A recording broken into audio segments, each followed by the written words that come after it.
Hello friends, आपका स्वागत है साइंस क्लासेस के यूट्यूब चैनल में। आज हम अप्रैल 18-19 का करंट अफेयर पढ़ने जा रहे हैं। ये current affair SSC, railway, banks और अदर एग्ज़ाम्स के लिए यूज़फुल है और जिसे भी इसकी पीडीएफ डाउनलोड करनी हो वो हमारे चैनल टेलीग्राम पे ज्वाइन हो सकता है। ठीक है, और इसका लिंक मैं आपको डिस्क्रिप्शन में भी दे दूंगा।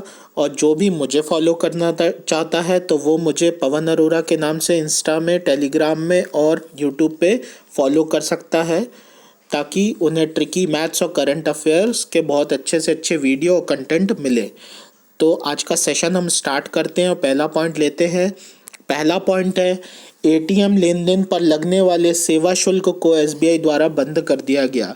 जैसा कि आप जानते हैं कि सभी बैंक्स जो है वो एटीएम पर कुछ ना कुछ शुल्क लेते थे, कुछ ट्रांजैक्शंस की पाबंदी हुआ करती थी, लेकिन हाल ही में एसबीआई ने लॉकडाउन और कोरोना वायरस के कारण इसे बंद कर दिया है। अब बात आई है एटीएम की, तो एटीएम का फुल फॉर्म होता है ऑटोमेटेड टेलर मशीन। और साथ ही साथ एसबीआई की भी बात कर ले तो एसबीआई है की स्थापना हुई है 1 जुलाई 1955, जिसका मुख्यालय है मुंबई में और इसका पुराना बैंक है Imperial Bank of India. Tagline इसकी चलती है the banker to every Indians और इसके अध्यक्ष हैं अभी रजनीश कुमार जी। तो इतनी चीज़ें आप एसबीआई से याद रखेंगे। और कुछ महीने पहले एसबीआई ने ही ऑस्ट्रेलिया में अपनी पहली शाखा खोली थी और वह पहला भारतीय बैंक भी बन गया था। ये भी आप यहाँ से याद रख सकते हैं। चलिए अगले पॉइंट पे चलते हैं। अगला पॉइंट है, आरोग्य सेतु ऐप दुनिया का सबसे तेज 50 मिलियन डाउनलोड तक पहुँचने वाला ऐप बना। जैसे कि आप जानते हैं कि भारत सरकार द्वारा हाल ही में कोरोना से लड़ने के लिए आरोग्य सेतु ऐप लॉन्च किया गया, जिसमें आपके आसपास के जितने भी लोग हैं उनके बारे में जानकारी दी जाएगी। किसके द्वारा? आरोग्य सेतु ऐप के द्वारा। तो इसे 13 दिन के अंदर 50 मिलियन डाउनलोड कर लिया गया है और ये दुनिया का सबसे तेज डाउनलोड होने वाला ऐप बन गया है। अब इससे पहले यह रिकॉर्ड जो था वो था किसके नाम? पोकेमॉन गो के नाम। पोकेमॉन गो को 19 दिन में 50 मिलियन डाउनलोड किया गया था, परंतु 13 दिन में 50 मिलियन डाउनलोड किसको कर दिया गया है? वो कर दिया गया है आरोग्य सेतु ऐप को। तो चलिए अगले पॉइंट पर चलते हैं। अगला पॉइंट है, G20 देशों की FMCBG की दूसरी बैठक में भारत का प्रतिनिधित्व किसने किया? तो वह किया निर्मला सीतारमण ने, जो कि हमारे भारत देश की वित्त मंत्री है और साथ ही साथ हमारे भारत की पहली महिला वित्त मंत्री है। ठीक है, अगर हम अतिरिक्त कार्यभार से बोले तो वो इंदिरा गांधी है, पर पूरे तरीके से पूर्ण रूप से वित्त मंत्री महिला कौन बनी है? निर्मला सीतारमण जी। अब बात आती है FMCBG का फुल फॉर्म क्या है? तो वो है finance ministers and central bank governor, ये इसका फुल फॉर्म है। और G20 की जो स्थापना हुई थी वो 26 सितंबर 1999 में हुई थी और भारत भी इसका सदस्य देश है। तो इतना आप यहाँ से याद रखेंगे। चलिए अगले पॉइंट पे चलते हैं। अगला पॉइंट है, सामाजिक नवाचार के लिए एडिसन पुरस्कार टाटा पावर्स को प्रदान किया गया। टाटा पावर्स को हाल ही में एडिसन पुरस्कार दिया गया। ठीक है, और अब बात करें अगर हम टाटा पावर्स की, तो उसकी स्थापना हुई थी 18 सितंबर 1919। इसके संस्थापक है डोरबजी टाटा, मुख्यालय है मुंबई में और MD और CEO है इसके प्रवीण सिन्हा जी। इतना आप याद रखेंगे टाटा पावर्स से। अब बात आई है 1919 की, तो हम यहाँ से एक दो चीज़ें और पढ़ते हैं कि जलियांवाला बाग हत्याकांड जो हुआ था वो भी आपका 1919 में ही हुआ था। ठीक है, और साथ ही साथ भारत के जो अंतरिक्ष पुरुष हैं विक्रम साराभाई, उनका जन्म भी कब हुआ था? 1919 में हुआ था। इतने फैक्ट्स आप याद रख सकते हैं और चाहे तो एक और लिंक कर सकते हैं कि 1909 में ICC की स्थापना हुई थी। ठीक है ना, 1909 में ICC की स्थापना हुई थी।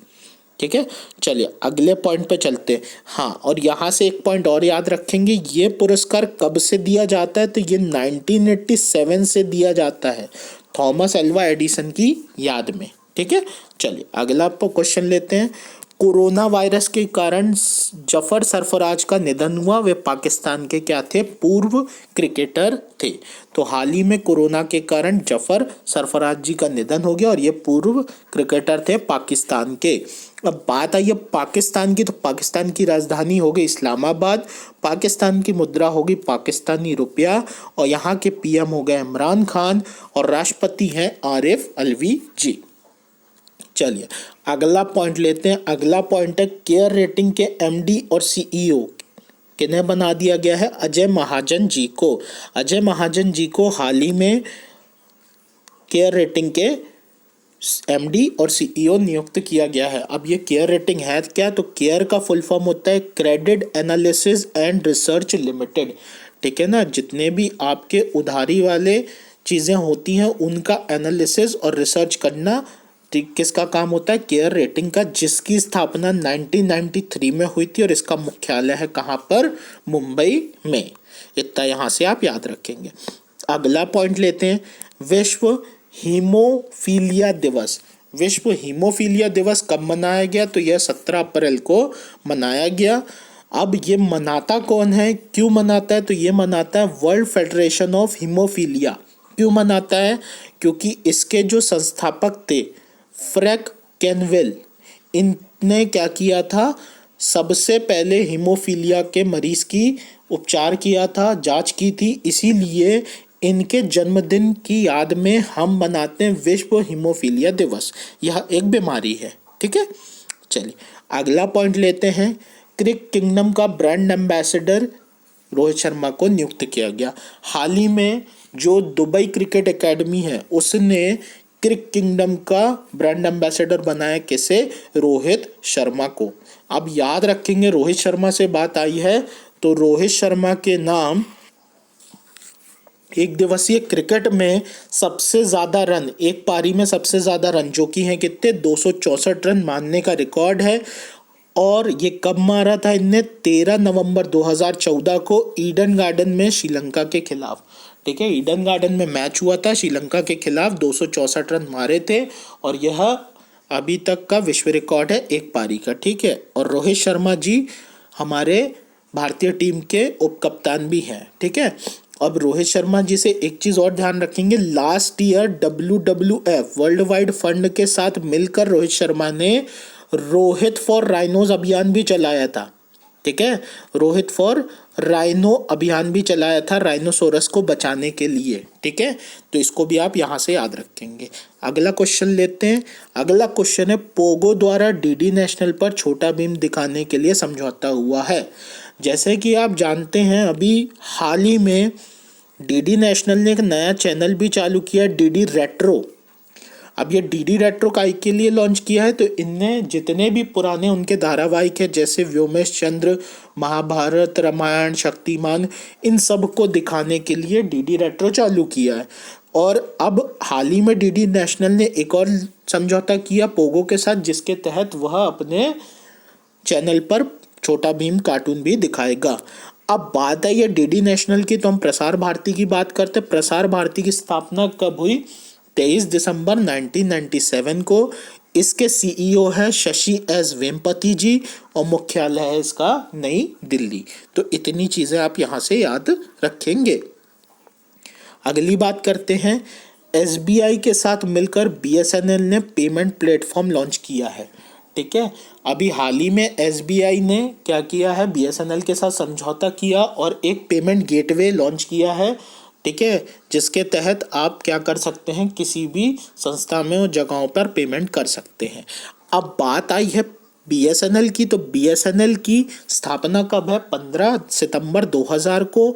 इसका मुख्यालय है नई दिल्ली में और इसके अध्यक्ष हैं परवीन कुमार पुरवार जी। और यहीं से करंट का और क्वेश्चन बनता है कि हाल ही में एमटीएनएल का अतिरिक्त प्रभार भी दिया गया है किसको? परवीन कुमार पुरवार जी को। और यह तीसरी बार है जो उन्हें एमटीएनएल का अतिरिक्त प्रभार मिला है, तो ये भी चीज़ ध्यान रखेंगे। और 2000 से आप एक चीज़ और ध्यान रखेंगे, Bill Gates and Melinda foundation की भी स्थापना जो है वो 2000 में ही हुई है। ठीक है, अब क्यों याद रखना है? इन्होंने लास्ट ईयर नरेंद्र मोदी जी को स्वच्छता सर्वेक्षण के लिए या स्वच्छता अभियान के लिए ग्लोबल गोलकीपर अवार्ड दिया था। ठीक है, लास्ट ईयर का करंट है ये आपका 2019 में ग्लोबल गोलकीपर अवार्ड। और राजस्थान की पायल जागिंद को भी दिया गया था बाल विवाह रोकने के लिए। ठीक है, तो इतनी चीज़ें आप यहाँ से लिंक कर सकते हैं। ठीक है, आई होप आप साथ में लिखते भी जा रहे हो। जो नहीं लिख रहा है वो बाद में रिप्ले करके बिल्कुल लिखिएगा, मैं आपको लिंकिंग करके पढ़ा रहा हूँ बिल्कुल। ठीक है, चलिए अगले क्वेश्चन पे चलते हैं। वर्ल्ड वाइड फंड इंडिया ने विश्वनाथ आनंद पर्यावरण शिक्षा कार्यक्रम का एम्बेसडर बना दिया।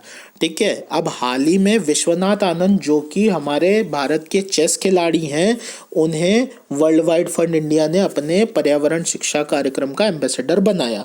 अब बात आई है वर्ल्ड वाइड फंड की, तो इसकी स्थापना हुई थी कब? 1961 में। इसका मुख्यालय है बाउद स्विट्जरलैंड में और डायरेक्टर इसके चल रहे हैं मार्को लैम्बर्टिनी। मार्को लैम्बर्टिनी जो है इसके डायरेक्टर चल रहे हैं। और विश्वनाथ आनंद की हाल ही में एक पुस्तक का विमोचन भी हुआ था, माइंड मास्टर। तो याद रखिएगा माइंड मास्टर किताब किसकी है? तो वो है विश्वनाथ आनंद की। और यहीं से एक क्वेश्चन और जो आ चुका है पेपर में, पहला राजीव गांधी खेल पुरस्कार 1991 में किसे मिला था? विश्वनाथ आनंद को ही मिला था। इसको भी याद रखेंगे। 1991 में ही राजीव गांधी खेल पुरस्कार की स्थापना हुई और पहला राजीव गांधी खेल पुरस्कार किसे मिला गया? तो विश्वनाथ आनंद को मिला गया। चलिए अगली पॉइंट पे बात करते हैं। पर्यटन मंत्रालय द्वारा देखो अपना देश वेबिनार लॉन्च किया गया। हाल ही में पर्यटन मंत्रालय, जैसे कि सब जान रहे हैं लॉकडाउन के कारण सब घर में हैं, तो उसी के तहत वेबिनार लॉन्च कर दिया पर्यटन मंत्रालय ने। और इसका जो पहला वेबिनार हुआ वो दिल्ली शहर के बारे में हुआ और इसे टाइटल दिया गया था सिटीज दिल्ली पर्सनल डायरी। इसका टाइटल दिया गया था। अब जो दूसरा वेबिनार होगा वो होने वाला है कोलकाता शहर के ऊपर। ठीक है, तो इसे आप लोग भी देखिए, अच्छी बात है, भारत के बारे में आप बिल्कुल जानेंगे। ठीक है, चलिए अगले पॉइंट पे चलते हैं। अगला पॉइंट है आरबीआई द्वारा रिवर्स रेपो रेट 3.5% कर दिया गया, जो कि पहले 4 हुआ करता था। हाल ही में आरबीआई ने रिवर्स रेपो रेट घटा दिया है, 4 से उसने 3.75% कर दिया है। अब बात आती है ये रिवर्स रेपो रेट है क्या? तो रिवर्स रेपो रेट क्या है कि देश में कामकाज कर रहे बैंकों के पास जब दिन भर के कामकाज के बाद रकम बची रह जाती है तो उस रकम को भारतीय रिजर्व बैंक में जमा कर दिया जाता है और उस पर वो क्या करता है? ब्याज देता है और उस ब्याज को हम बोलते हैं रिवर्स रेपो रेट। मतलब बैंकों द्वारा जमा की गई राशि पर जो रेट आपको ब्याज मिलता है वो क्या कहलाता है? Reverse repo rate. ठीक है, चलिए अगली इसी में बात करते हैं कि आरबीआई की स्थापना कब हुई। तो आरबीआई की स्थापना 1 अप्रैल 1935 में हुई। हाल ही में 1 अप्रैल को हमने उसका स्थापना दिवस भी मनाया। मुख्यालय मुंबई में है और अभी इसके गवर्नर चल रहे हैं शक्तिकांत दास, जो कि 25वें हैं। इससे पहले कौन थे? तो वो थे आपके उर्जित पटेल जी। ठीक है, उर्जित पटेल, और उनके पहले थे रघुराम राजन जी। ठीक है, और रघुराम राजन जी को हाल ही में आईएमएफ में सलाहकार भी बनाया गया है। मैं सब चीज़ें आपको लिंक कर रहा हूँ, ध्यान से सुनिएगा। गवर्नर अभी है शक्तिकांत दास 25वें, 24वें थे उर्जित पटेल, 23वें थे रघुराम राजन जी, और रघुराम राजन जी को हाल ही में आईएमएफ का सलाहकार बनाया गया है। और रघुराम राजन जी की एक पुस्तक भी याद रखेंगे, I do what I do.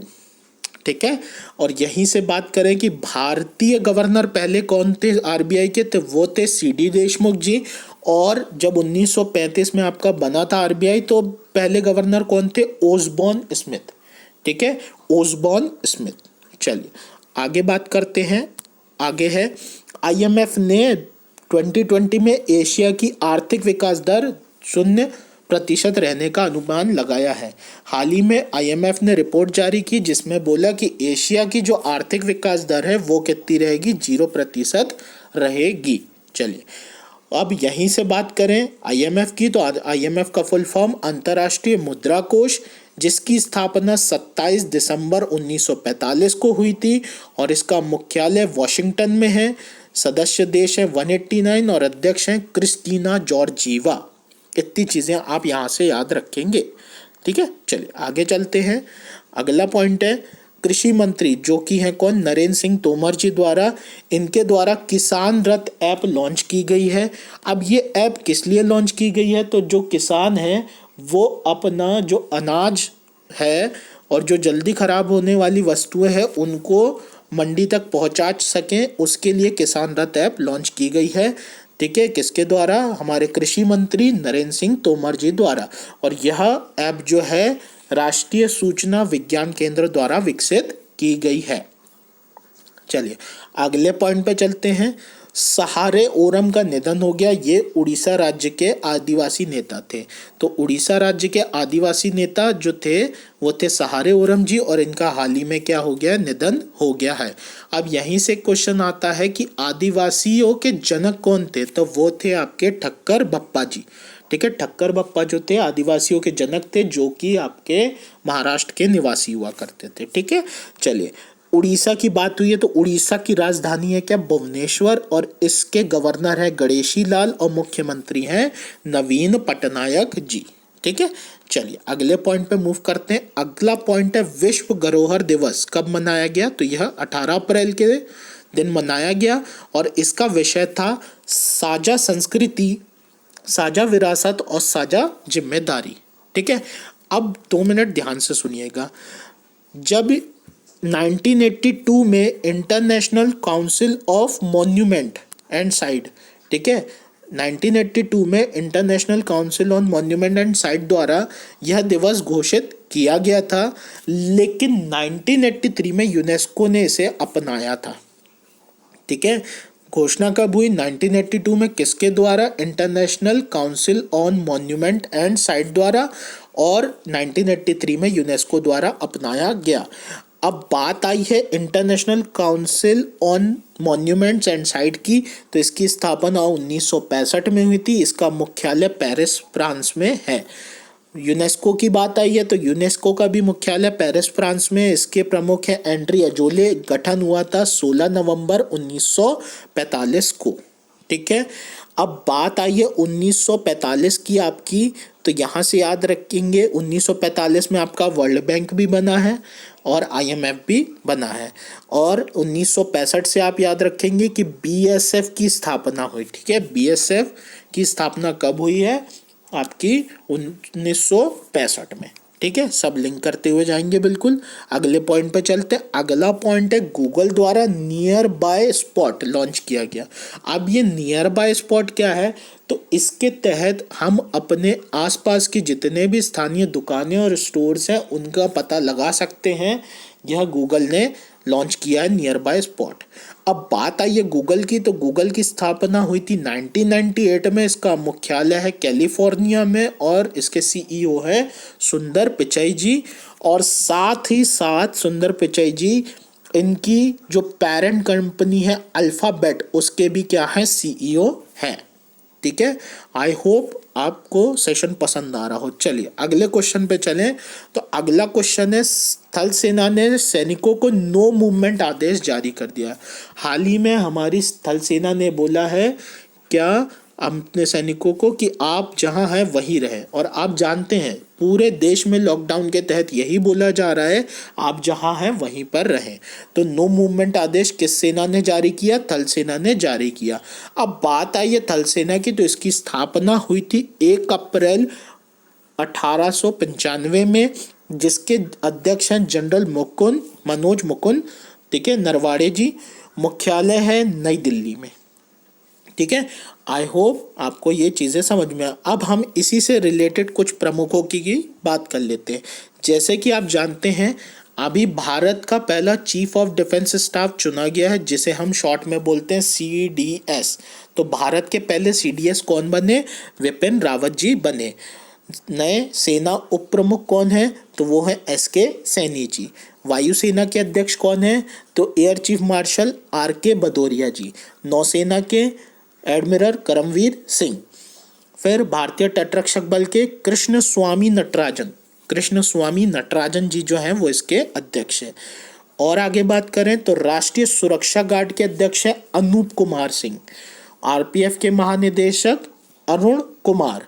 सुरक्षा बल के महानिदेशक आपके वीके जौहरी जी। सीआरएसएफ के अध्यक्ष हैं राजेश रंजन जी। सीआरपीएफ के अध्यक्ष हैं आनंद प्रकाश महेश्वरी जी। और एसएसबी के अध्यक्ष हैं आपके कुमार राजेश चंद्र जी। तो इतने आप याद रखिएगा प्रमुखों के भी, क्योंकि बहुत इंपॉर्टेंट टॉपिक है ये भी। चलिए आगे चलते हैं। सर्वे ऑफ इंडिया ने कोविड-19 से संबंधित जानकारी एकत्र करने के लिए सहयोग ऐप लॉन्च की गई है। हाल ही में सर्वे ऑफ इंडिया ने सहयोग ऐप के द्वारा क्या किया है कि जितने भी कोविड-19 की जानकारियाँ हैं, जैसे कि कहाँ पर कितने पीड़ित हैं, कितने पाए गए, कितनी मृत्यु हो गई, ये सब डेटा इकट्ठा करने के लिए सहयोग ऐप लॉन्च किया गया है। और सर्वे ऑफ इंडिया का जो मुख्यालय है वो है देहरादून उत्तराखंड में, जहाँ पर भारत का पहला राष्ट्रीय उद्यान है जिम कॉर्बेट राष्ट्रीय उद्यान। और हाल ही में पहला क्वारंटाइन सुविधा देने वाला भी राष्ट्रीय उद्यान बना है आपका जिम कॉर्बेट, ठीक है। और सबसे पहला राष्ट्रीय उद्यान भी है जिसका पुराना नाम था हैली। चलिए आगे बात करते हैं। फ्री ऑनलाइन कोर्स अमेरिका की हार्वर्ड यूनिवर्सिटी द्वारा चालू किया गया। तो हार्वर्ड यूनिवर्सिटी ने हाल ही में फ्री ऑनलाइन कोर्स जारी किया है। विश्व भर के लिए यह ऑनलाइन फ्री कोर्स है। वह चाहते हैं कि बच्चे घर पे रहकर ही क्या करें, पढ़ सकें, इसीलिए इनने ये लॉन्च किया। और इसके तहत करीबन इनने 65 ऑनलाइन कोर्स लॉन्च किए जिनकी अवधि 12 हफ्ते के आसपास की है। तो 12 हफ्ते की अवधि वाले 65 के करीब ऑनलाइन कोर्सेज हार्वर्ड यूनिवर्सिटी ने लॉन्च किए हैं बच्चों के लिए। अब बात आई है हार्वर्ड यूनिवर्सिटी, तो ये है अमेरिका की। तो अमेरिका की राजधानी वॉशिंगटन डीसी, यहाँ की मुद्रा है डॉलर और यहाँ के राष्ट्रपति हैं डोनाल्ड ट्रंप जी।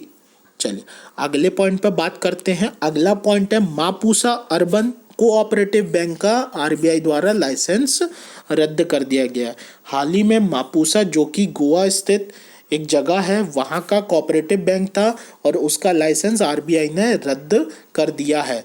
और मापुसा की स्थापना कब हुई थी? 9 दिसंबर 1965 में। और 9 दिसंबर 1965 में आपकी स्थापना हुई मापुसा की। और 1965 में ही आपका बीएसएफ की स्थापना हुई। और अब भी हम पढ़ के आए इंटरनेशनल मॉन्यूमेंट एंड साइट की भी स्थापना कब हुई है? 1965 में। आई होप आपको ये सेशन मेरा पसंद आया हो। मैंने पूरे फैक्ट्स के साथ आपको डिटेल में पढ़ाया है। और अगर आपको ये पसंद आया हो तो आप मुझे फॉलो करिए इंस्टाग्राम पे, टेलीग्राम पे और यूट्यूब चैनल पे। मैं आने वाले समय में आपको करंट अफेयर और ट्रिकी मैथ्स बहुत अच्छे से पढ़ाने वाला हूँ। तो ज़्यादा से ज़्यादा इसे शेयर करें और लाइक करें। Thanks for watching. Take care.